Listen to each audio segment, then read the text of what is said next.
Сәлем. Танымал Қайрат Нұртас ауылда қорада концерт берген. Оны бастамас бұрын каналға тіркеліп, лайк басып, комментарий жазуды ұмытпаңыз.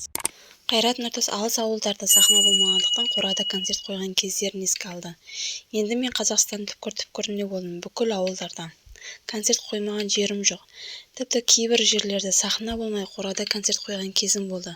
Қорадағы бүкіл малды сыртқа шығарып, су сеуіп, сыпырып, тап-таза қылып, сиыр, қой асырайтын жерлерде концерт қойдым.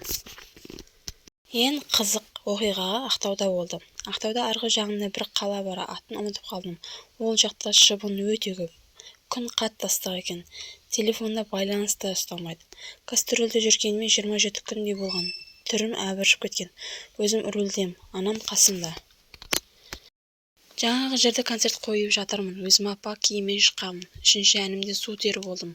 Шыбын көп, халықтың буы, судан шыққан тауық мен боламын деп күлді. Ең қызықты концерт сол жерде болған, деді Қайрат Нұртас. Соңына дейін тыңдағандарыңызға рахмет. Лайк басып, комментарий жазып, каналға тіркелуді ұмытпаңыздар.